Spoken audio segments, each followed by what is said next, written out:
Singer Sunitha music వినే వాళ్ళకి పరిచయం అవసరం లేని పేరు. సునీత 1978 మే 10న ఆంధ్రప్రదేశ్లోని గుంటూరు జిల్లాలో జన్మించారు. సునీత తండ్రి నరసింహారావు, తల్లి సుమతి. చిన్నప్పటి నుంచే వీళ్ళ ఫ్యామిలీలో సంగీత నేపథ్యం ఉండడంతో సునీత కూడా చిన్నప్పటి నుంచే సంగీతం నేర్చుకునేవారు. ఆ తర్వాత విజయవాడలో పెమ్మరాజు సూర్యారావు గారి దగ్గర కర్ణాటక సంగీతం నేర్చుకున్నారు.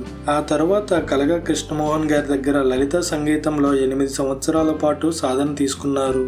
ఆ తర్వాత ఎక్కడ మ్యూజిక్ కాంపిటీషన్స్ జరిగినా అటెండ్ అవుతూ ఉండేవారు. సింగర్ సునీత గారికి 15 ఏళ్ల వయసు ఉన్నప్పుడు నేపథ్య గాయనిగా మొదటి సినిమాలో అవకాశం వచ్చింది. శశి ప్రీతం సంగీత దర్శకత్వంలో వచ్చిన గులాబీ సినిమాలో సిరివెన్నెల రాసిన ఈ వేళలో నీవు ఏం చేస్తూ ఉంటావు అనే సాంగ్ ని పాడారు. ఈ పాట హిట్ అవడంతో సునీత గారికి మంచి గుర్తింపు వచ్చింది. సునీత గారు 19 ఏళ్ల వయసు ఉన్నప్పుడే మీడియాలో పరిచయమైన కిరణ్ కుమార్ ని ప్రేమించి పెళ్లి చేసుకున్నారు. వీళ్ళకి 2 పిల్లలు ఉన్నారు. అబ్బాయి పేరు ఆకాష్. ఇతను రీసెంట్ గానే యాక్టర్ గా డెబ్యూ చేశాడు. సర్కార్ నౌకరీ అనే సినిమాతో ప్రేక్షకుల ముందుకు వచ్చాడు. అమ్మాయి పేరు శ్రేయ.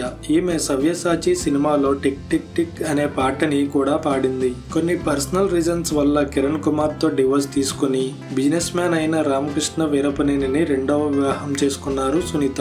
సునీత గారు తెలుగు, తమిళం, కన్నడ భాషలలో దాదాపుగా 3000కు పైగా పాటలు పాడారు. అంతేకాకుండా చాలా సినిమాలకి డబ్బింగ్ కూడా చెప్పారు. 15 ఏళ్ల వయసులో 1994లో లలిత సంగీతం విభాగంలో ఆల్ ఇండియా రేడియో నుంచి నేషనల్ అవార్డు వచ్చింది. తెలుగులో ఏం సందేహం లేదు అనే పాటకి ఫిల్మ్ఫేర్ అవార్డు కూడా వచ్చింది. రీసెంట్ గా జరిగిన ఒక ఇష్యూ మీద కూడా స్పందించారు సునీత. అలాగే తెలుగు షార్ట్ ఫిల్మ్ అయిన రాగంలో కనిపించారు సునీత. రీసెంట్ గానే ఎంత ప్రేమ అనే ఇండిపెండెంట్ మ్యూజిక్ వీడియోని కూడా డైరెక్ట్ చేశారు. సునీత ఇప్పటి వరకు దాదాపుగా 750 సినిమాలకు డబ్బింగ్ చెప్పి సక్సెస్ఫుల్ సింగర్ గా ఫార్వర్డ్ అవుతున్నారు. సో చూసారు కదా సింగర్ సునీత బయోగ్రఫీని. మీరు ఏ సెలబ్రిటీ బయోగ్రఫీ అయితే తెలుసుకోవాలి అనుకుంటున్నారో కమెంట్ చేయండి. మరెన్నో ఇంట్రెస్టింగ్ వీడియోస్ కోసం మన ఛానల్ని సబ్స్క్రైబ్ చేయండి.